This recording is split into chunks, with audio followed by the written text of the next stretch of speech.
Good evening and welcome to the news. I'm Dinesh Fentley bringing you today's headlines.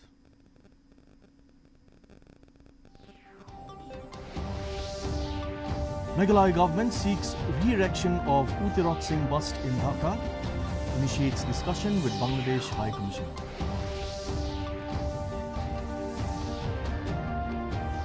United Democratic Party steps up campaign for the upcoming Shillong parliamentary constituency by-election.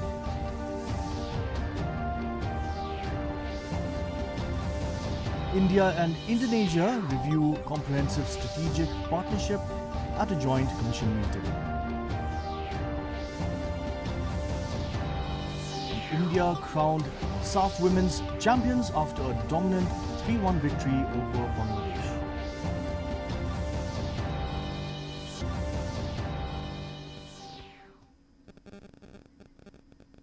Let's begin with the local news.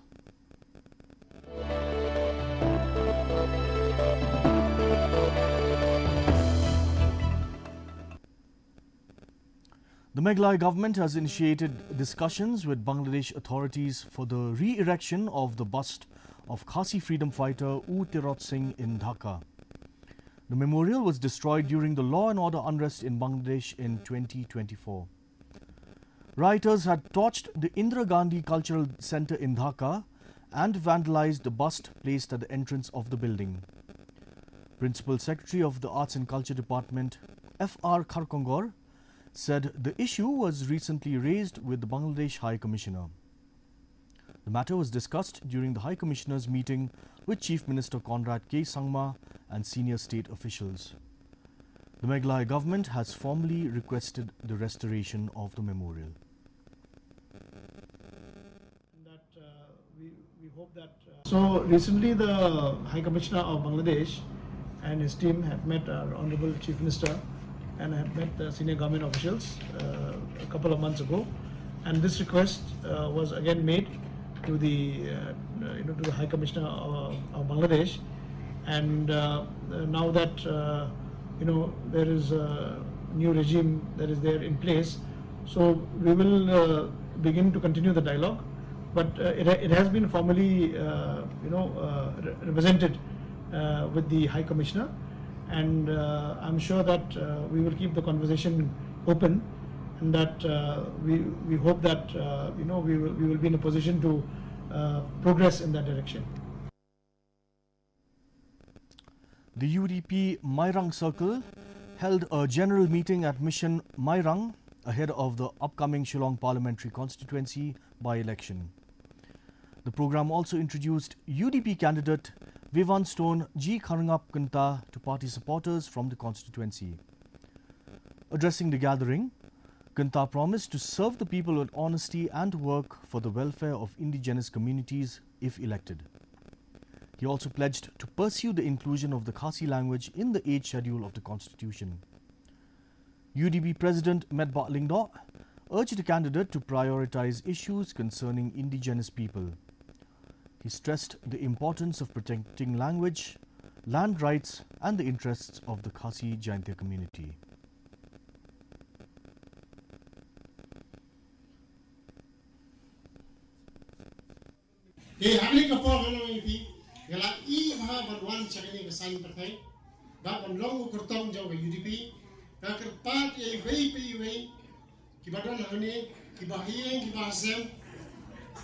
Kibadan hasnong hatau pinya thu khana spanjonga namal kibabun hi kitep babun sen ngala yarap lem pisa lada pi je janga ko kertong jong ka UDP nan trei hok nan trei sida bar ganum le kanulu ka kam ka bas new nane ka babean naman ta gri ba ka jai kanre mano na pidon ka jing sitam ka jing jinjar so mga banwan sana namar ngaran katim gumba khasan ar bongor ki balong krida kita ki gibri ki zona ki juniors ki zona ki banyara ki banyara kes haying sari klem pisa klem tingka. Mausan Ram MLA and UDP leader Olan Singh Swin has dismissed reports of any rift within the United Democratic Party. His remarks come amid the resignation of two senior party leaders in recent months. Soin said all UDP MLAs remain united and take collective decisions on important issues. He referred to the recent resignation of former UDP Vice President Robert June Kharjaren over the party's support for the NPP candidate in the Rajya Sabha.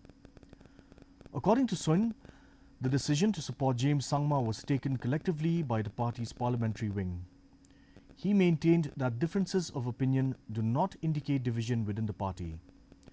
The UDP leader said the entry and exit of leaders is a normal occurrence in any political party. He added that such developments should not be viewed as a sign of instability within the party. It is a very common phenomenon. In any party, there is some goes or some come in. This is a very common phenomenon. There is no rift, there is no division. We are all consensus on any issues. We are united, as the party name suggests. United, so we are all united. This is a decision of the parliamentary party. I think you have already met the president. It is not the decision of the party. It is the decision of the parliament party meeting. It is not an general election. It is only a nomination to the Rajya Sabha. He is not the candidate of any party. He is a candidate of the MDA. We have started the all party organization at the grassroots level, and we are planning a very strategic approach for the party, strengthen the party organization, both at the grassroots, constituency level, district level, and state level. The Meghalaya People's United Front, or the MPUF, East Jaintia Hills Unit, has extended its support to the Jaintia Coal Miners and Dealers Association in its demand for the resumption of coal mining.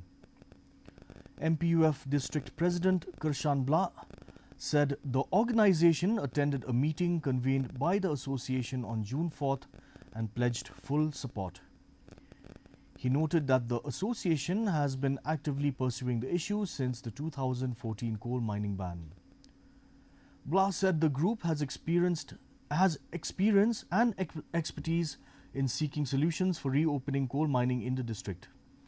He urged the state government to formulate a district-specific policy to allow mining activities to resume.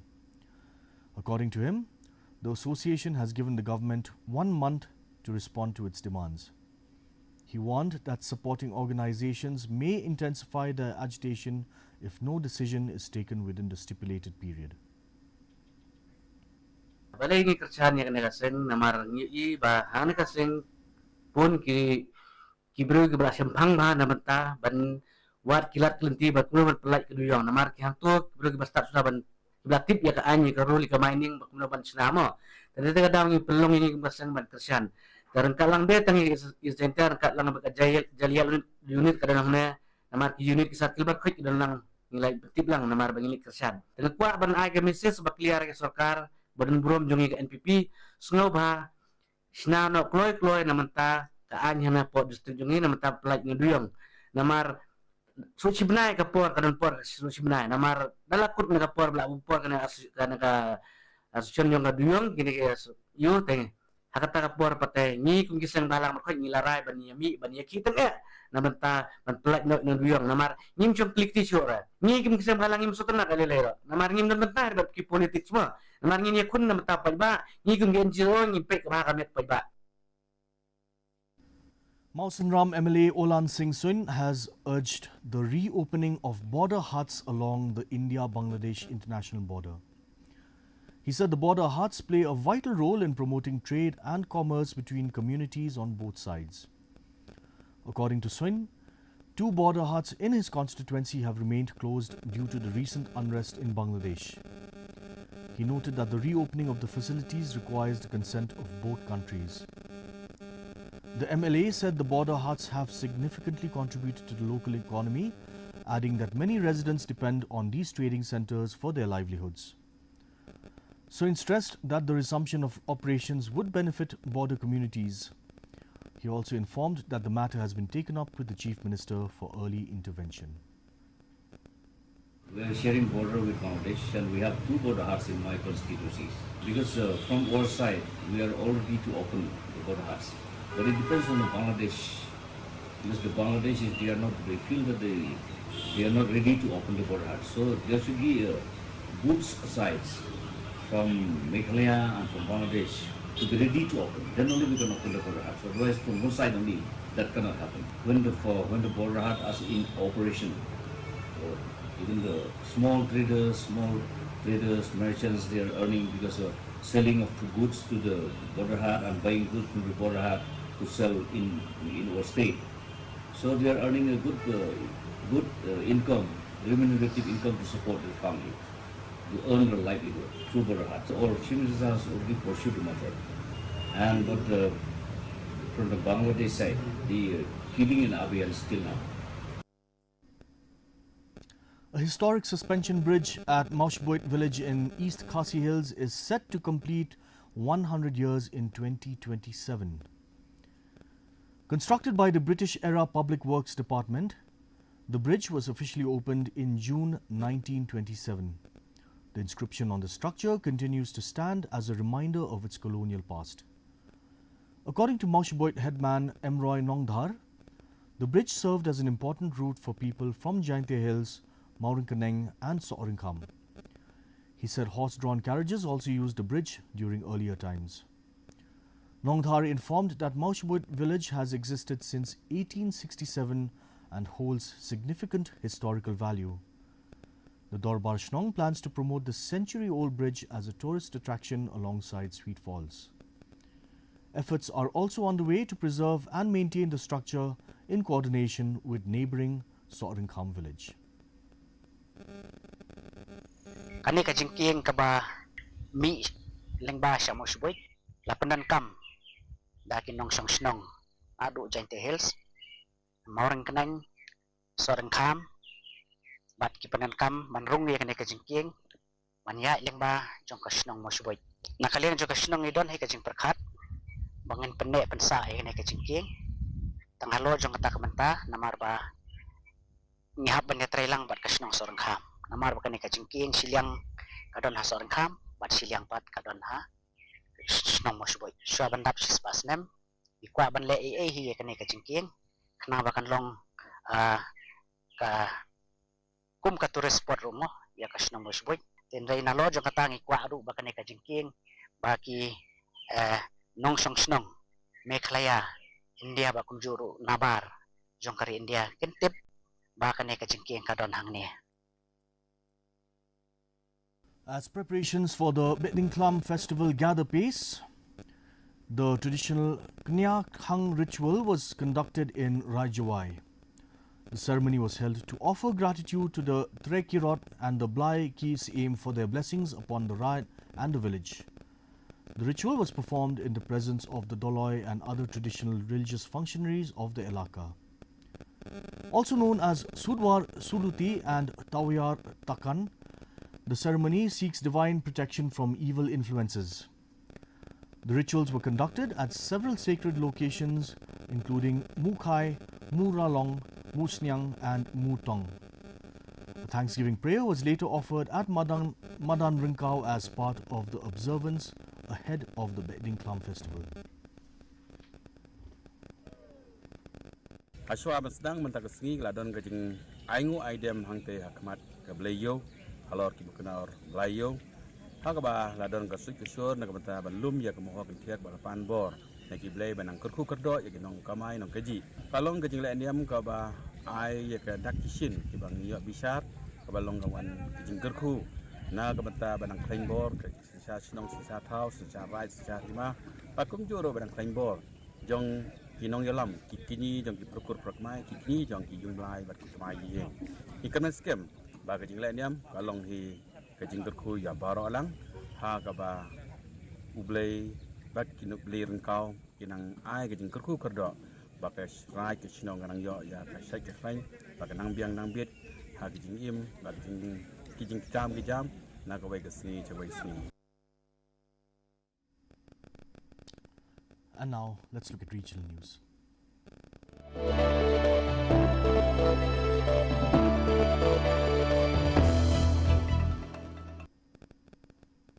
Devotees have started arriving at the revered Kamakhya temple ahead of the annual Ambubachi Mela. The festival will commence on June 22nd at 9:08 p.m. and continue until June 26. Temple authorities and the Mela committee are making extensive arrangements for the smooth conduct of the event. Darshan for devotees will resume on June 26th following the completion of special rituals and pujas. Visitors from different parts of the country expressed joy and spiritual fulfillment after offering prayers at the shrine. Many devotees said they look forward to returning for the Ambubachi Mela this year. का अम्बुबाची मेला 22 जून शुरू होगा। 22 जून रात को 9:08 में शुरू होगी। इससे लेकर 23 तारीख, 26 तारीख, 25 को बंद रहेंगी। 26 को फिर माँ का दर्शन पूजा होने के बाद सभी के लिए दर्शन का व्यवस्था रहेंगे। मेला कमेटी के हाथ में सबको प्रिपरेशन के लिए हमने प्रदान किया है। मिलजुल कर मेला परिचालना हो जाएगी। And now for national news.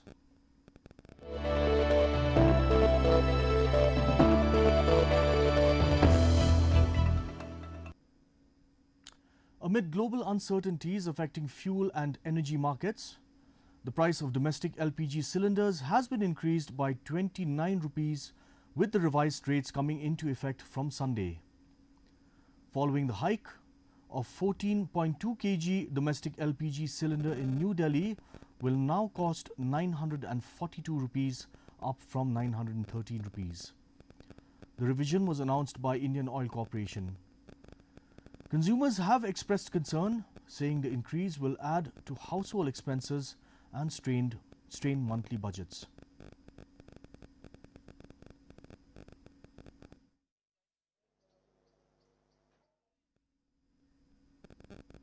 And now let's switch over to international news.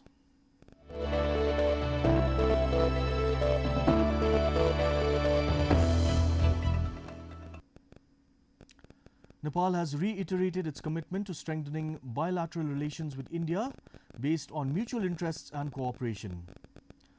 Speaking at a press conference, Nepal Foreign Minister Shishir Khanal highlighted connectivity, energy development and seamless trade as key areas of collaboration.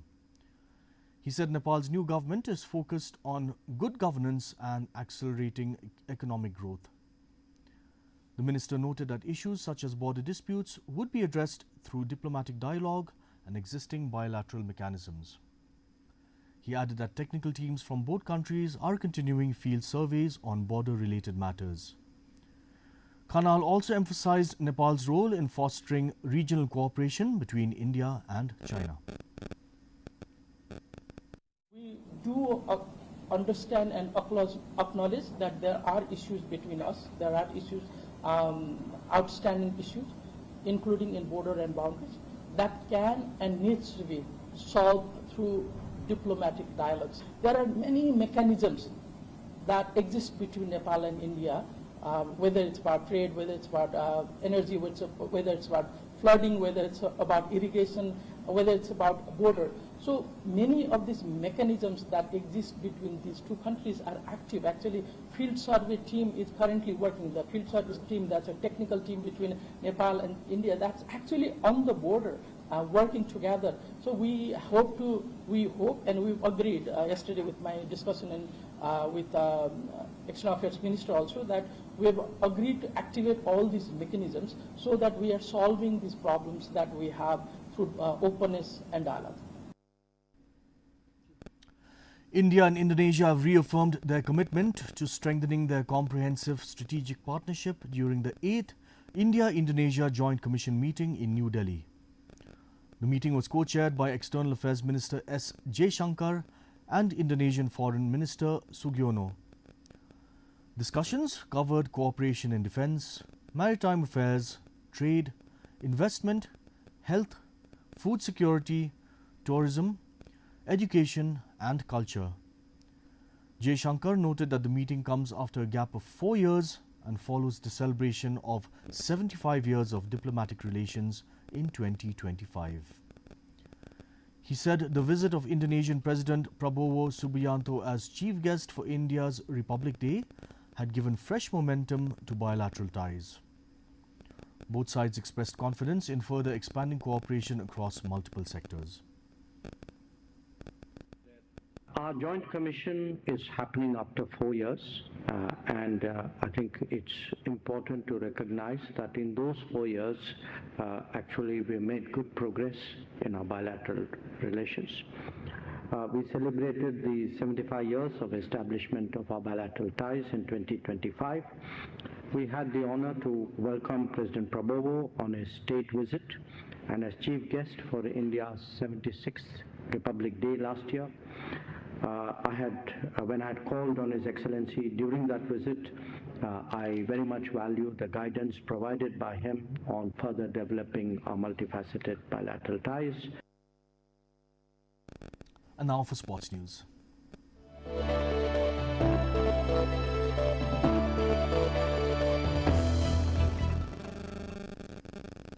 India's Blue Tigresses defeated Bangladesh 3-1 in the final to win the SAF Women's Championship 2026. The victory gave India a record-extending 6th SAF Women's title.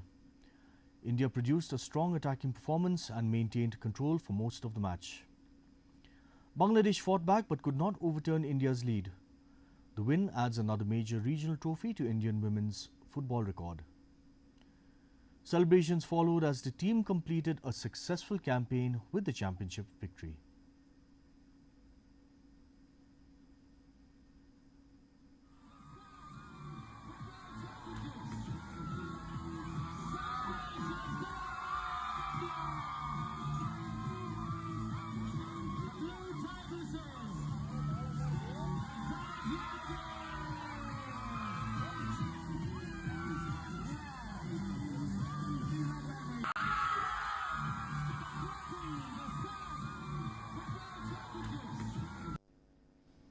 Arm wrestlers from Meghalaya returned with an impressive haul of 81 medals from the 4th PAFI National Arm Wrestling Championships held in Gujarat.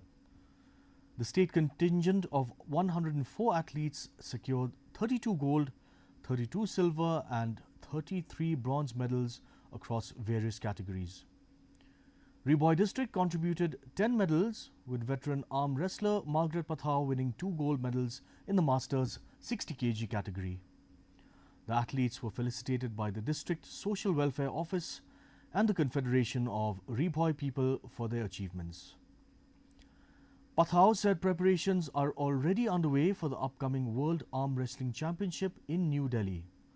She also appealed for better training equipment to help athletes prepare for future competitions.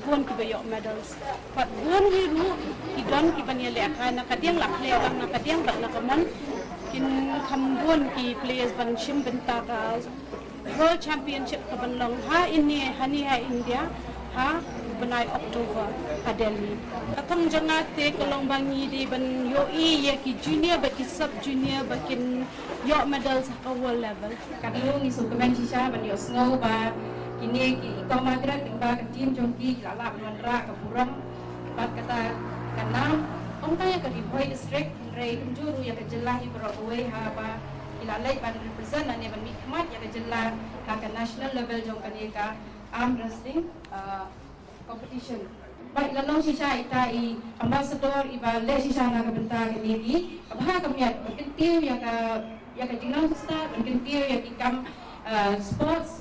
The West Jaintia Adventure and Cycling Association, also known as the WJACA, organized a bicycle rally in Jawai to mark World Bicycle Day. The event was held under the Government of India's Asmita Fit India initiative, with similar rallies conducted across the country. The rally began from Kyangnangba Indoor Stadium and covered about 12 kilometers around Jawai town. Cyclists, including men and women, along with association members, participated in the event. WJAC President Byangpor Shilla flagged off the rally, highlighting the importance of cycling in promoting fitness and healthy living among the public.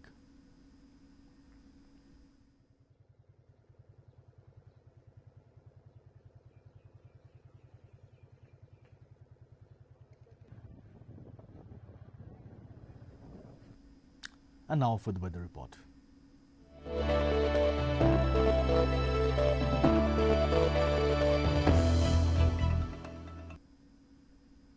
First, let's look at Tura, where the minimum temperature was 24 degrees Celsius, with the maximum rising to 33 degrees Celsius and relative humidity at 66%. In Shillong, the minimum temperature was 19 degrees Celsius, with the maximum at 27 degrees Celsius and relative humidity at 84%. Rainfall was measured at 9.6 millimeters.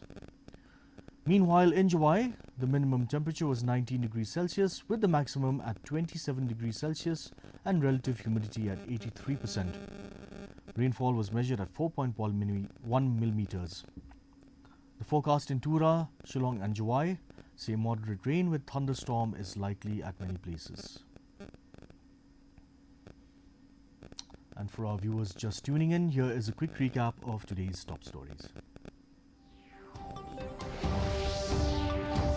Meghalaya government seeks re-erection of Utirot Singh bust in Dhaka, initiates discussion with Bangladesh High Commissioner. United Democratic Party steps up campaign for the upcoming Shillong Parliamentary Constituency by-election.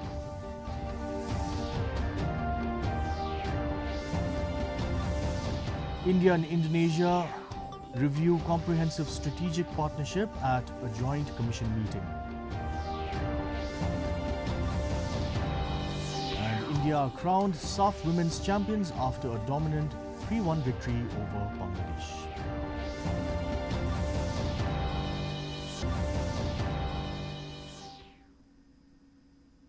That brings us to the end of today's news edition. Thank you for watching. We'll be back same time tomorrow. Have a good evening.